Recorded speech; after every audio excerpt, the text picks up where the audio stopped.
إن الحمد لله نحمده ونستعينه ونستغفره ونعوذ بالله من شرور أنفسنا ومن سيئات أعمالنا من يهده الله فلا مضل له ومن يضله فلا هادي له وأشهد أن لا إله إلا الله وحده لا شريك له وأشهد أن محمدا عبده ورسوله صلى الله عليه وعلى آله وصحبه أجمعين. أما بعد، الله سبحانه وتعالى والتوفيق سرا إن شاء الله من رسول صلى الله عليه وسلم د مبارک سیرت د درسونه شروع کوو او د دې لپاره چې موږ خپل پیغمبر وپېژنو، بل دا چې د ډېرو ملګرو او د ډېرو خلکو ارمانو چې د سیرت بیان کړی شي او موږ یې واورو. زموږ خو خپل ځاني دا ارمان چې هر سم بیان کړه، په د طاقته پورې خبره یي، د وخت پورې، او دا بیانول داسې آسان کار نه وي. تبصره آسان کار دی چې لکه وروسته سړی لاړ شي بیا تبصره کوي، نو تبصره آسان کار دی او بیانول ګران کار دی. دې کې څه شک نشته، زموږ تجربه ده چې درس کول، کتاب لیکل، د دې لپاره څومره کوشش او محنت پکاري، هغه کسانو ته د هغې پته نشته چا چې دا نه دي کړي. د رسول صلی الله علیه وسلم د پیژنګلو لپاره به دا مبارک درسونه کوو انشاءالله. د رسول صلی الله علیه وسلم سیرت بیانول دم ګران کار دی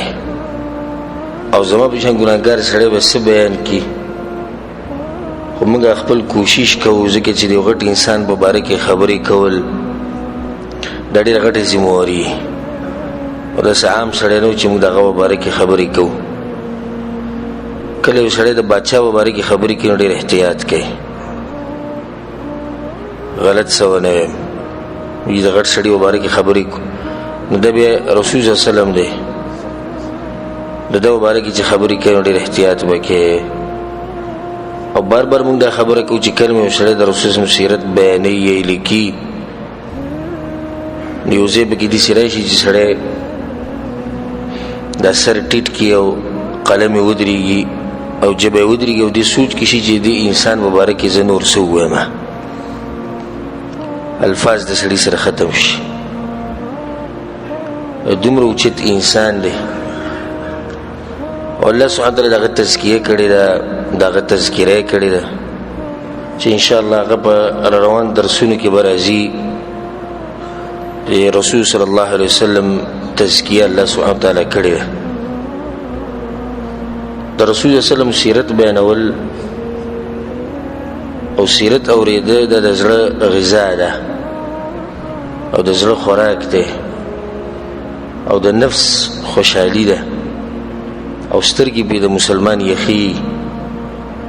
بلکې د الله سبحانه وتعالی دین یو حصه ده، یو عبادت دی چې په دې سره انسان الله ته نږدې کېږي. د رسول صلی الله علیه وسلم ژوند کې ناشنا درسونه، عبرتونه پراته دي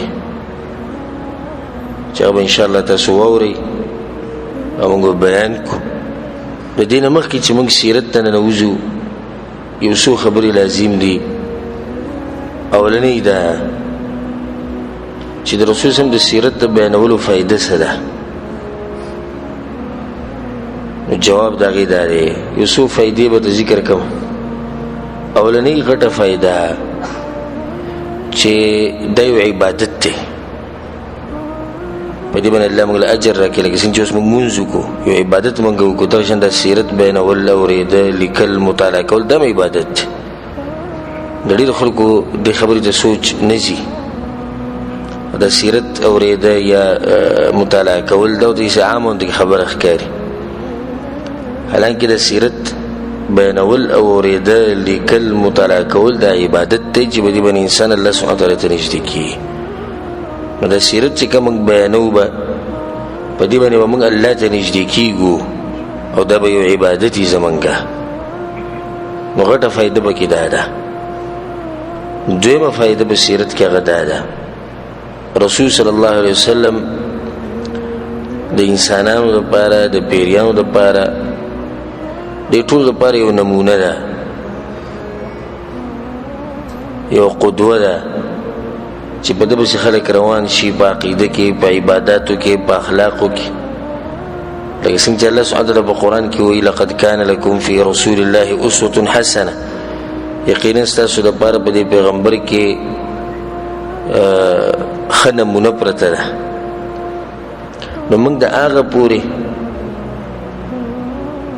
د رسول صلی الله علیه وسلم تابعداري او اقتدا نشو کولی چې څو پورې موږ دغه سیرت نه مطالعه کړي.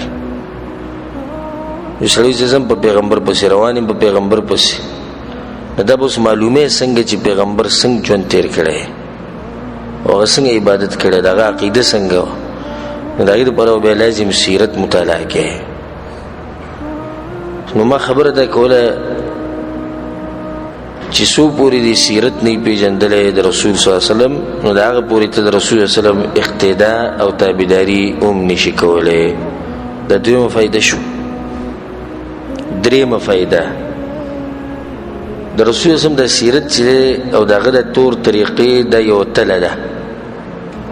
چې په هغې باندې موږ خپل اعمال تلو. نو کم اعمال چې زمونږ د رسول صلی الله علیه وسلم د طریقې سره موافق شو هغه به قابل قبولي، او کم چې موافق نه وو نو هغه به مردودي. نو د هغې دپاره بیا لازم پکار دی چې موږ د رسول صلی الله علیه وسلم سیرت ته واپس شو او د هغه سیرت مطالعه کړو. سفیان ابن عیینه رحمه الله هغه دا خبره کړې ده او خطیب بغدادي په خپل کتاب کې راوړې ده، وایي چې ان رسول الله صلی الله علیه وسلم هو الميزان الاکبر. رسول سم یو غټه تله ده، فعليه تعرض الاشیاء. نو ته چې څه کې دغې تلې ته مخامخ کې على خلقه وسیرته وهديه، د رسول سم اخلاق،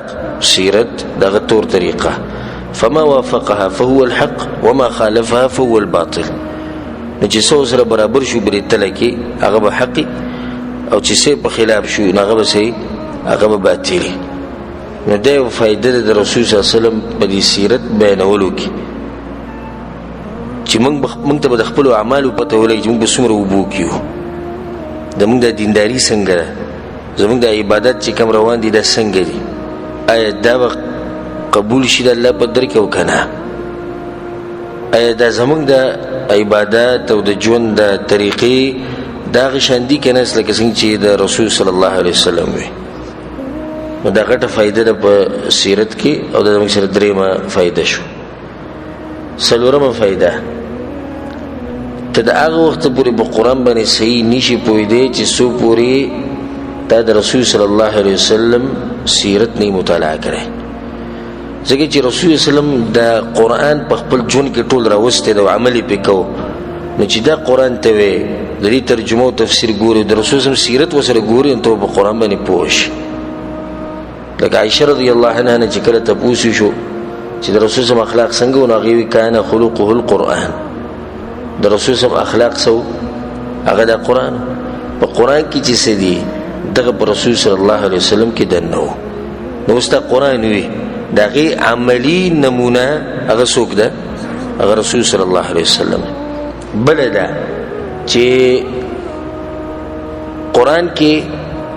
چې کوم آیتونه نازلېږي او کوم سورتونه نازل شوي دي د بعضو اسباب شته،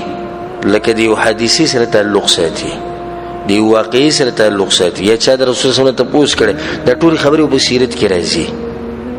چې رسول صلی الله علیه وسلم په دې ځای کې وو الله د آیتونه نازل کړو، دغه ځای کې وو الله د آیتونه نازل کړو، جهاد په موقع یا د منافقانو راښکاره کولو لپاره یا چا ته تپوسونه وکړو، یا د رسول صلی الله علیه وسلم د بیبیانو مبارک الله دا خبره کړې په دې موقع باندې، دا ټولې خبرې په سیرت کې دننه راځي. نو دلیل شو په دې باندې چې کوم سړی سیرت باندې ځان پوه کړي او د رسول صلی الله علیه وسلم سیرت معلوم کړي، نو دی په قرآن باندې پوهېږي. دا څومره فایده شوه؟ څلورمه. پنځمه فایده هغه دا ده چې کوم سړی د رسول صلی الله علیه وسلم سیرت لولي او زده کوي، د محبت د رسول صلی الله علیه وسلم سره ډیری او حدیث کې د رضی متفق علیه حدیث ته لا يؤمن احدكم حتى اكون احب اليه من والده وولده والناس اجمعين. تاسو کې وسره دا وخت پورې مؤمن نشي جوړېدای چې سو پورې ما سره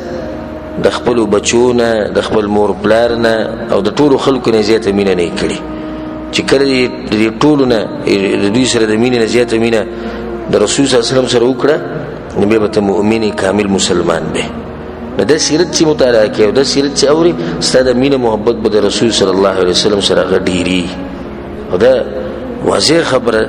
چې کله سړی د رسول صلی الله علیه وسلم واقعا اوري چې هغه دا چلو کو دي چلو کو دي چې عبادت کو دي چې هغه د امت لپاره کوشش کو ستاسو محبت به خډيري نن چې ستاسو سره محبت ته ثواب داغې نه ډيري بروز به داغې نه ډيري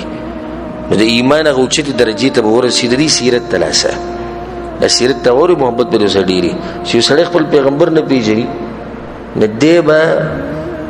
س د رسول الله سره محبت وکي. ګوره په دې سیرت کې به واقعي راشي ان شاء الله چې د رسول الله سره دغه دشمنان ملو شي به دغه سره څو وخت تیر کړي به دغه متاثر شي او ایمان راوړي ځکه چې دغه سیرت وریدو دغه جونی وریدو چې څنګه انسان دی څنګه اخلاق لکه ثمامه د یمامه د اهل الیمامه دغه چې کوم مشر او ونی ویش او جمعه تراوستې شو او الته استنی پوری تړل صحابه کرام ان شاء الله واقع به تفصیلا راځي بیا اسلام قبول کو. الغرض موږ د واقع کې دا زموږ مقصد دی چې رسول الله صلی الله علیه وسلم ته وی چې کله اسلام قبول کو یا محمد والله ما كان على وجه الارض ابغض الي من وجهك فقد اصبح وجهك احب الوجوه كلها الي. ويا محمد صلى الله عليه وسلم د زمکه په دې مخ باندې چې زما د چا مخ بدی شو غستا مخ او وس د زمکه په دې مخ باندې کې زما د چا مخ وخت نه غستا د مخ ورته کې چې دغه سیرت یو کتو هغه ولیدو چې څنګه چې انسان دی نو درځي چې کله موږ د رسول الله د سیرت مطالعه کوو ګورو وایي نو زموږ محبت به دغه سره هغه زیاتیږي سیوا کیږي به د پنځه فائدې شو. شپږمه فائدہ د رسول الله صلی الله علیه وسلم سیرت چې ډیر بیانې او بیانې نو هغه باندې به درود ډیر وي او کوم سړی چې رسول الله صلی الله علیه وسلم درود وایي نو د الله سبحانه وتعالی طرف نه هغه باندې رحمتونه برکتونه د بار بار راوري او حدیث کې راځي چې هغه غمونه الله ختمي او دغه حاجتونه الله پوره کوي چې کله سړی پر رسول صلی الله علیه وسلم باندې درود وایي. نو په دې سیرت کې بار بار موږ د رسول صلی الله علیه وسلم تذکرہ کوو او څنګه به تذکرہ نه کوو چې سیرت داغه ده او لازم به داغه تذکرہ بار بار راځي. نو د دې سیرت یو فائدہ ده د دې مجلس یو فائدہ ده چې په دې کې تذکرہ د رسول سم ډیره کی ځکه بعض علماو د علم طلب کولو په وخت کې د یو فقيه مجلس پرې خو دی او د محدث مجلس لتلی فقيه انساني غالبا چې هغه د علماو اقوال بیانوي یعنی پلانی دي سی ویل پلانی دي سی ویل پلانی علم داوی پلانی داوی زما راي دا او محدث هغه چاته ویل کی چې هغه د رسول صلی الله علیه وسلم حدیثونه بیانوي نو چې به تاسو کړی چې ته د پلانی عالم سره وکیناستې نن دلته رالی ویلته د سره درود نه ویل کیږي او په دې مجلس کې همیشه پر رسول صلی الله علیه وسلم درود ویل کیږي ځکه وی دي تر عالمه نو د برکت د هغه مجلس چې بکم کې د رسول صلی الله علیه وسلم تذکرہ کی الته درود ویل کیږي او چې درود ویل کیږي نه الته رحمتونه او برکتونه راوريږي د الله سبحانه وتعالى طرفنا. اسو فائدې شي شپږ ومه فائدہ غدا ده چې د دې سره ایمان ډیری د دې سیرت اوریدو سره او بیانولو سره ایمان ډیری د ایمان په یوځ باندې نه دی ولا چې بزا ولاله د لقیږي نه بلکې د ایمان کمیږي زیاتی. نو څومره چې موږ د رسول صلی الله علیه وسلم سیرت بیانو او اوري دومره به زموږ په ایمان کې ترقی راځي. کې سره اسیم کینی او مقصد دا نه چې ایمان په ډیر کما خو الله سبحانه وتعالی به په دې زړه کې ورته دې څه ور واچي د متاثر شي ایمان به ډیر شي دغه مجلس نه به دې زړه به نه کیږي د مجلس نه پاسه د رسول سم دومره خوږ سیرت ته دومره ناشنا سیرت او د رسول سم خواته څه کسان راغلي دغه د اخلاقونو دومره متاثر شي دغه د سیرت دومره متاثر شي چې راغلي دنیا له او ځان سره ویوړو سه ایمان راغلي دنیا له او ځان سره سه ویوړو ایمان ځکه حدیث کې دا راځي امام احمد بن حنبل رحم الله راوړی د انس بن مالک رضی الله ان رجلا سأل النبي صلى الله عليه وسلم فاعطاه غنما بين جبلين یو کس پر رسول په سراغه او د رسول سم نه غوښتنه وکړه ای زه غریب مال سرک رسول الله صلی الله علیه وسلم د بیزو ګړو دومره غټ کنډک ورکو چې دوه غرونو په منځ کې علاقه او دا پوره ډکای دومره غټ کنډک رسول الله هغه ورکو چې کله خپل قوم ته ورغه وی یا قوم اسلموا ای قوم اسلام قبول کړئ فإن محمدا يعطي عطاء رجل لا يخاف الفاقة یقینا پیغمبر صلی الله علیه وسلم چې چاله سور کینو دسی ورکی چې د غربت نه بینيري وان كان الرجل لا يجيء اليه ما يريد الا الدنيا ويسړی پر رسول په سره دنیا به وخته لکه دا سړی راغلی وکړه خو ځان له غوښتو چې رسول الله مال سره فما يمسي حتى يكون دينه احب اليه من الدنيا بما فيه دا سره برابر پر رسول په دنیا به وخته خو چې د رسول د مجلس نه وته نو دنیا او په دنیا کې چې سدي د دین به زیات مینه د بیا د دین سره وا هغه نو متاثر شو ما خبره ده کول چې سیرت سره ایمان ډیری ست ایمان کې به ترقی راځي ته کافر راشي پر رسول په سره د اخلاقونو متاثر شي وته مسلمانان یې موږ په غو ایمان راوړل لازم به د سیرت تلاسه زموږ په ایمانونو کې ترقی راځي او زیاتیږي وا و فائدې شو اتمه فائده د رسول صلی الله علیه وسلم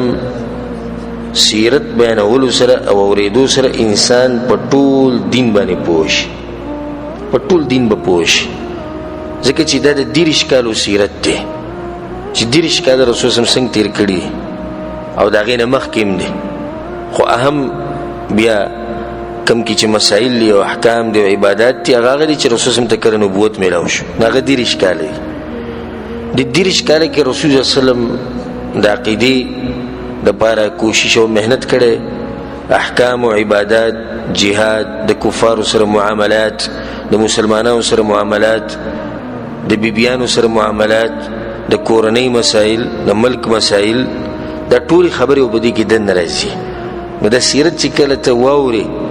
او بیانی کې او مطالعه کې نه ته په دین باندې پوښ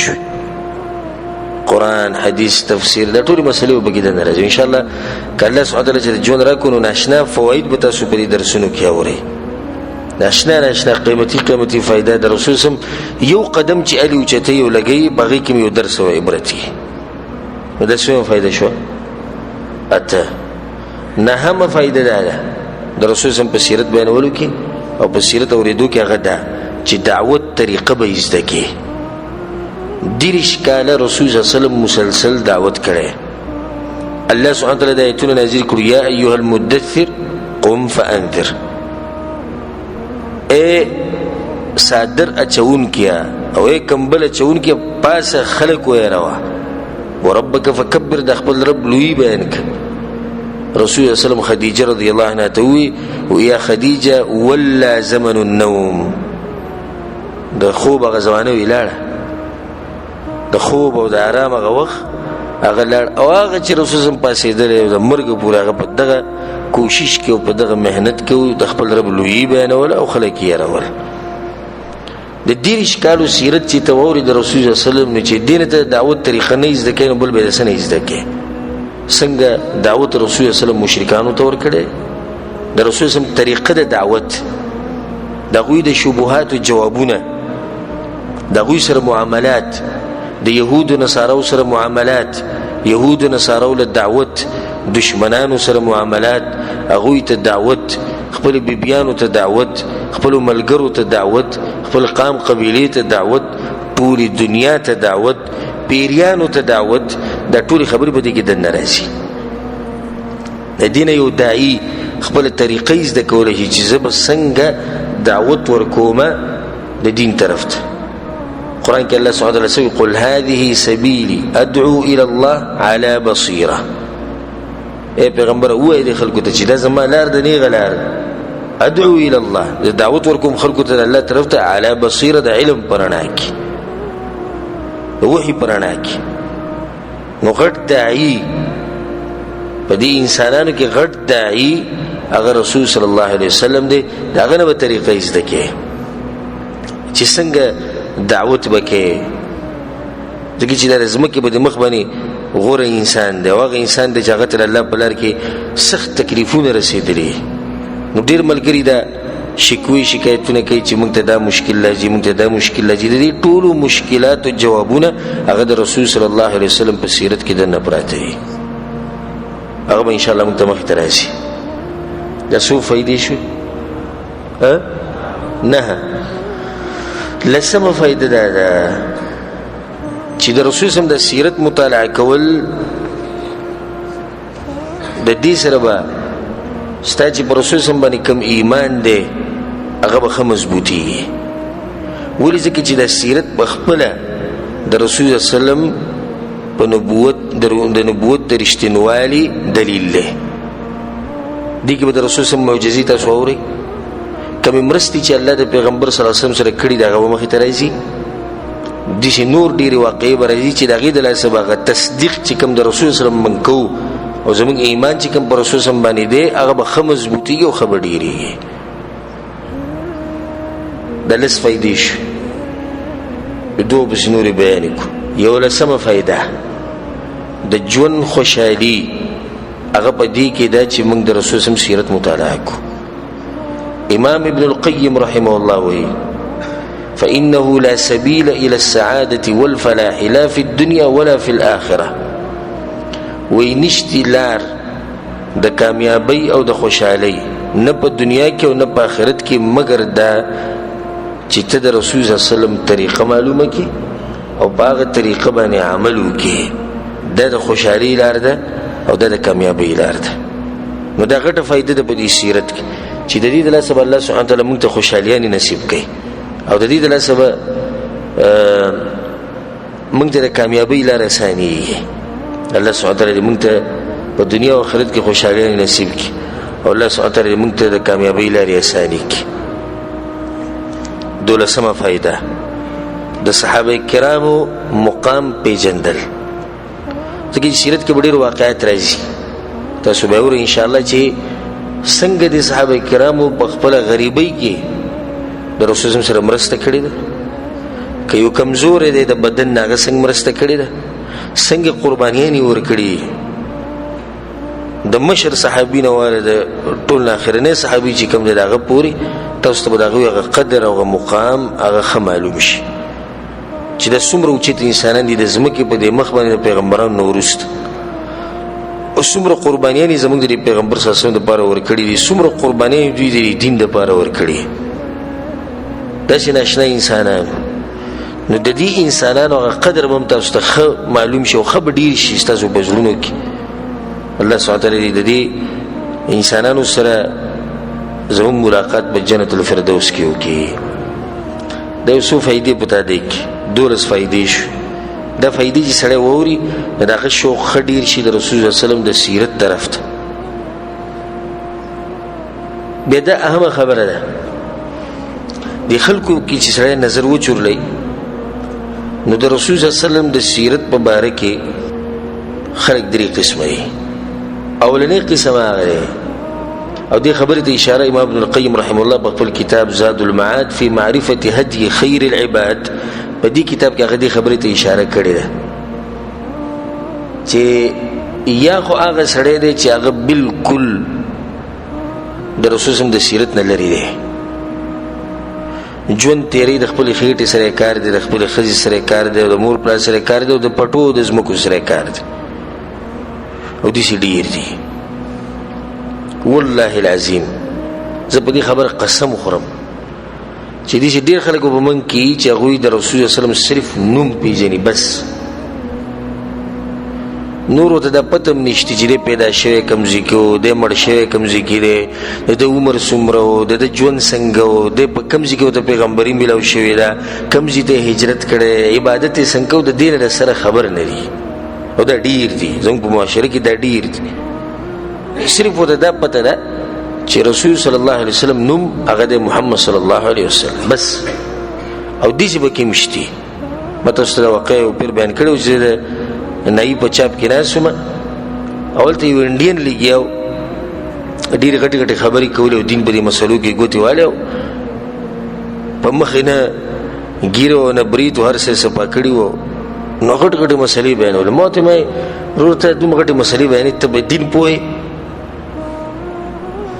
دومره خبرې کوه څومره چې ستا مقامي په دین کې ګوتې مه وه. غوسه شو ما ته تا ته زه هندو ښکارم او تا ته زه کافر ښکارم، موږ پېژنو دین او موږ داسې او موږ دغه. ما ورته ویل د رسول صاحب نوم څه دی؟ زه مې ته ډېرې خبرې کوې، نوم دغه څه دی؟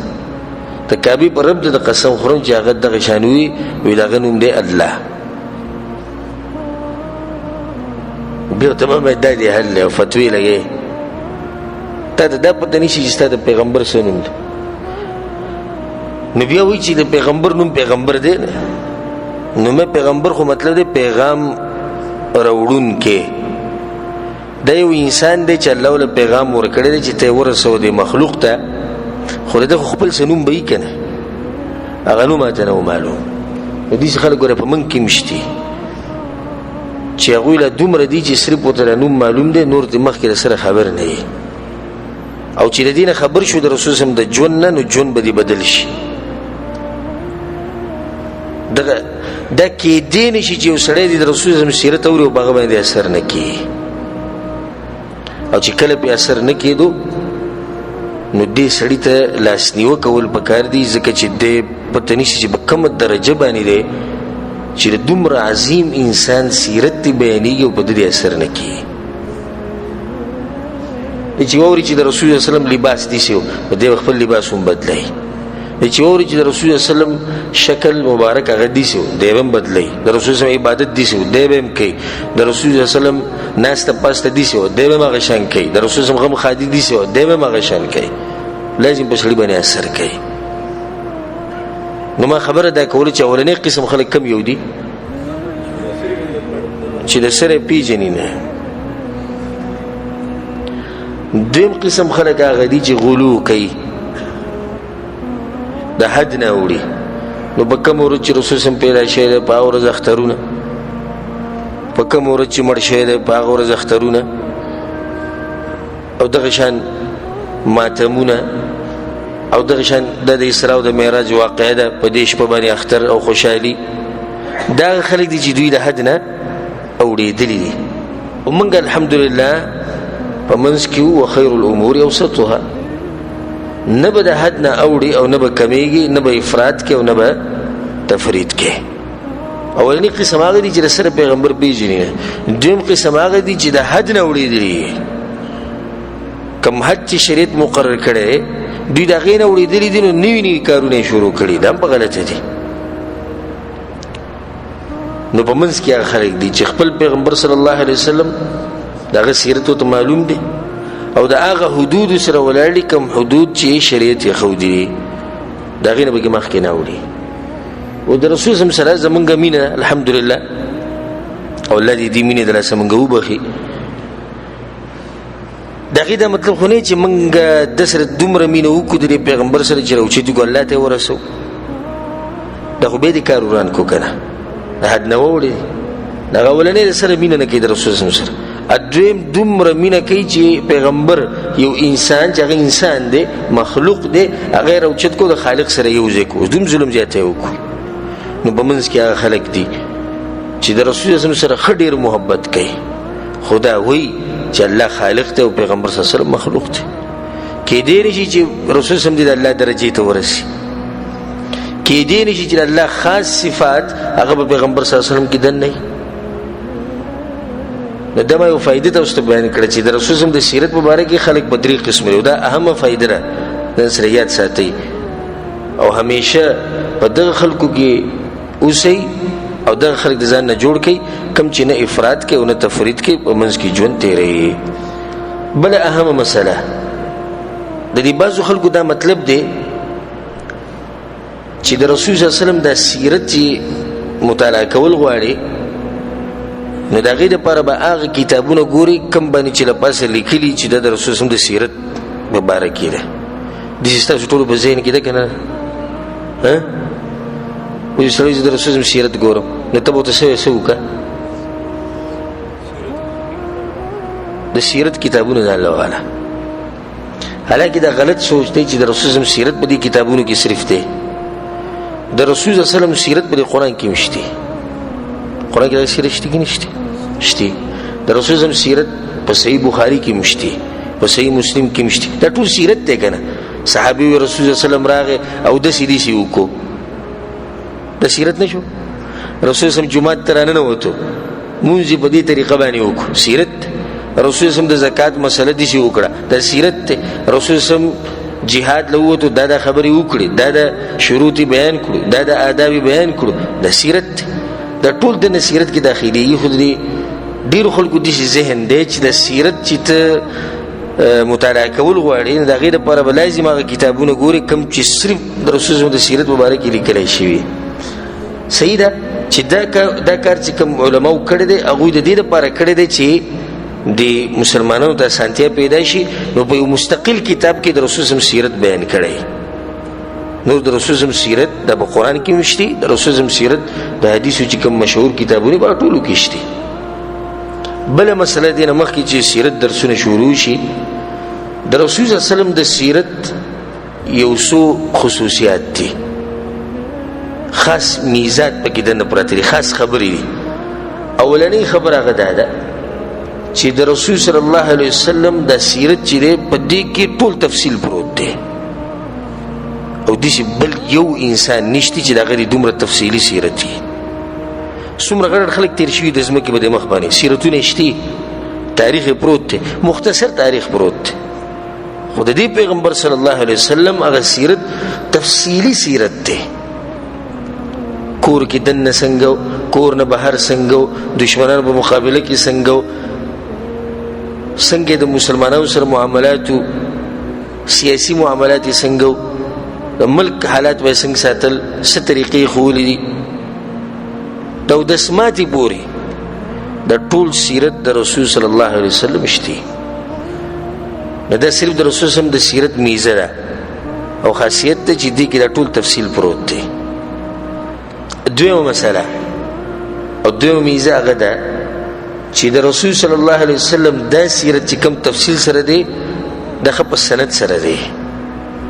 یعنی شک ته پکې موقع نه میلاویږي. صحیح ده چې منګړت روایت هم شته، منګړت قصې هم شته. موږ هغه خبرې نه کوو، موږ هغه صحیح سیرت وایو چې ښه تفصیلي سیرت ده او ښه په صحیح سندونو سره دی. او الله سبحانه وتعالی څنګه د دې پیغمبر صلی الله علیه وسلم د سیرت حفاظت کړی، لکه څنګه چې دا حدیثونه دي کې احکام او عبادت بیان شوي، سند دی پلانی د پلانی نه اورېدلي، پلانی د پلانی نه اورېدلي، هله دا خبرې موږ ته رارسېدلې. دغه شان دا سیرت موږ ته رارسېدلی، په سندونو سره رسېدلی. دا کوم سیرت چې بیانولی کېږي دا داسې نه ده چې یو مولا کتاب لیکلی دی او چې څه په زړه کې راغلي د هغه یې لیکلي، یا چې څه یې اورېدلي د هر چا نه هغه یې لیکلي، نه، دا ښه په صحیح سندونو سره بیان شوی. او کوم ځای کې چې کمزوری سند دی یا منګړت روایت دی، علماو خو واضح ویلي چې دا واقعه د رسول په سیرت کې د دروغ دي.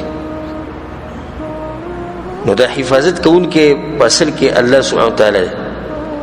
بل داسې انسان نشي چې دغه د سیرت ته داسې حفاظت شوی او دغه سیرت ته په دې طریقه باندې راغلی او شروع شوی د سیرت ته کوم ځای نه دی،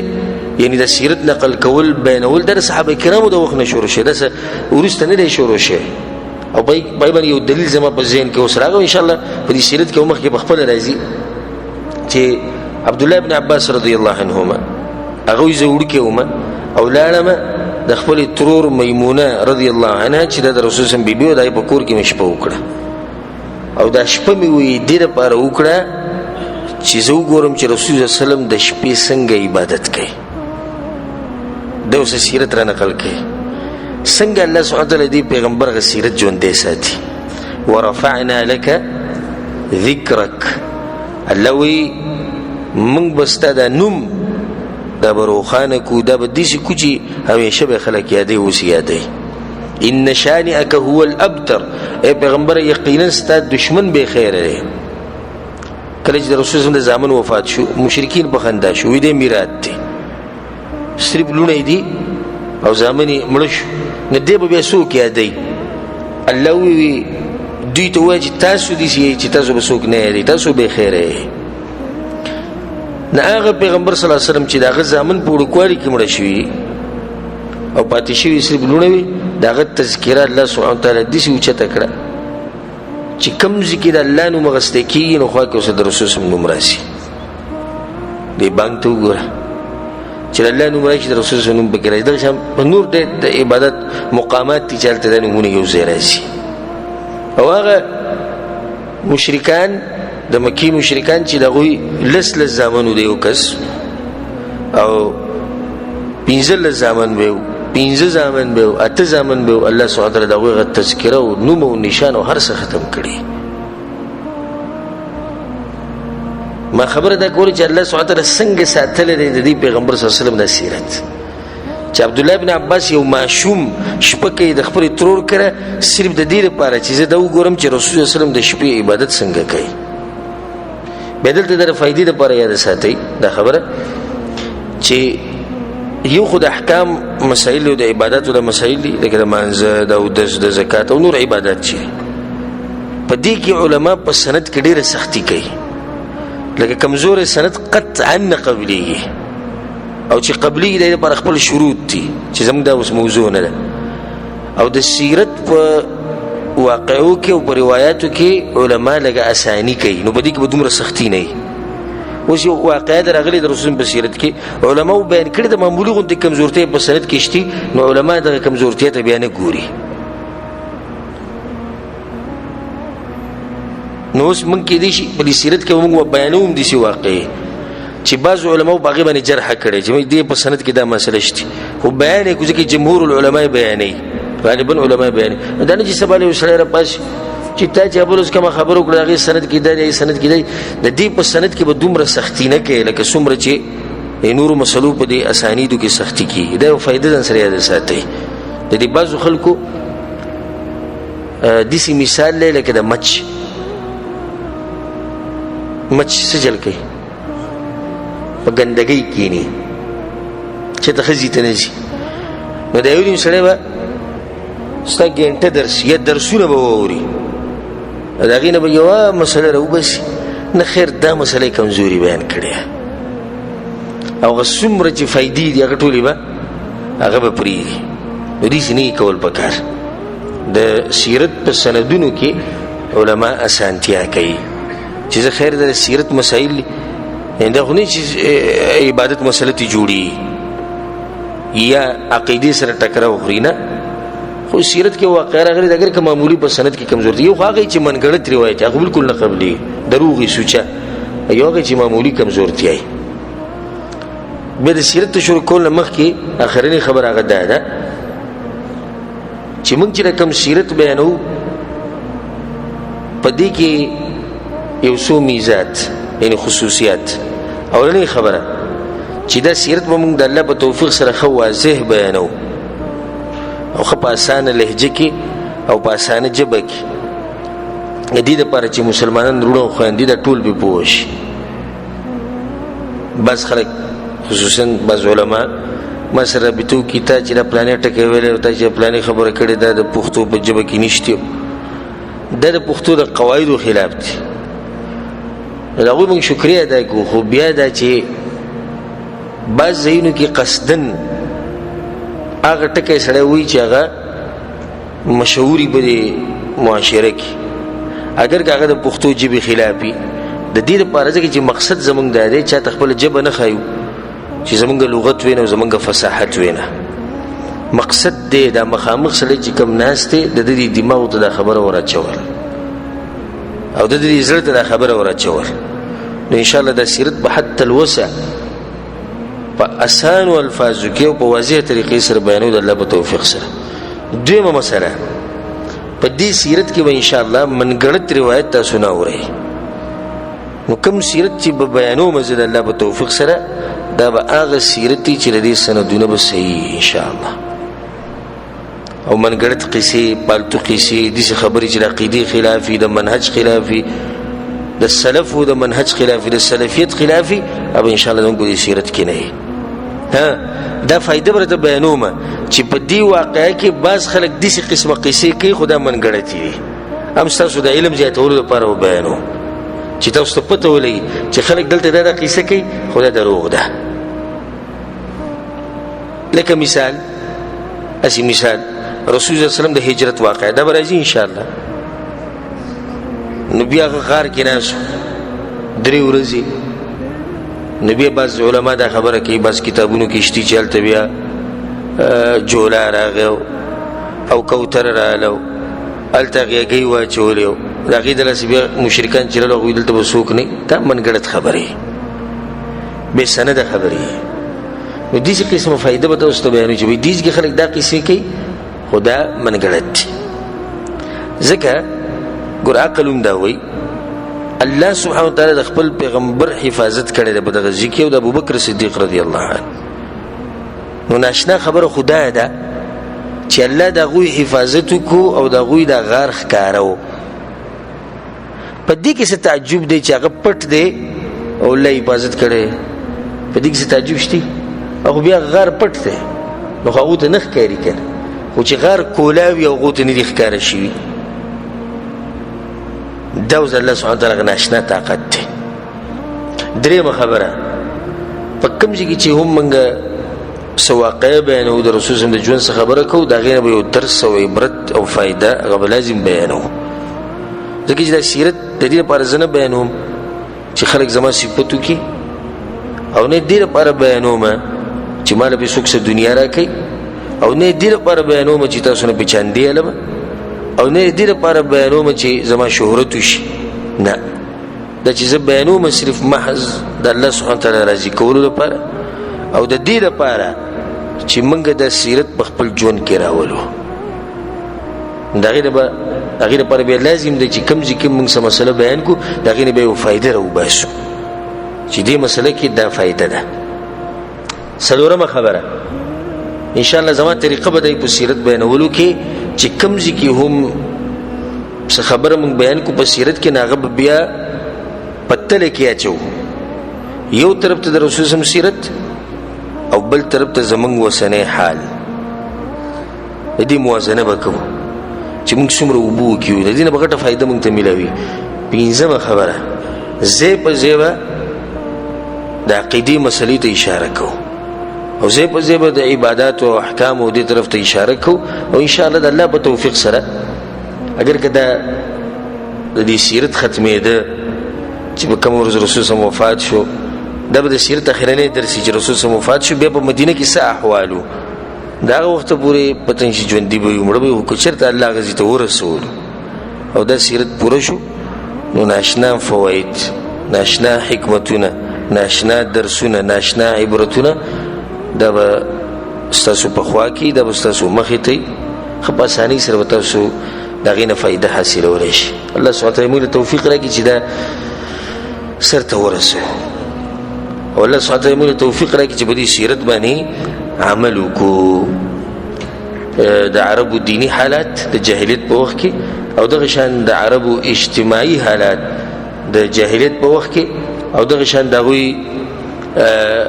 معاملات د زنانو سره دغوی معاملات د بچو سره دغوی معاملات د ملګرو سره د خپلوانو سره د ان شاء الله پر روان درسونه کې بیانو به دغه نه بعد د رسول الله صلی الله علیه وسلم نسب او دغه د ولادت مسله او دغه د قوم مسله دا ان شاء الله بیانو الله سبحانه وتعالى موږ توفیق راکړي چې موږ د رسول الله سیرت دي بیان کو څنګه چې دغه حق او به الله سبحانه وتعالى باغی باندې موږ له عمل کولو توفیق راکړي هذا والله اعلم وصلى الله على نبينا محمد وعلى اله وصحبه اجمعين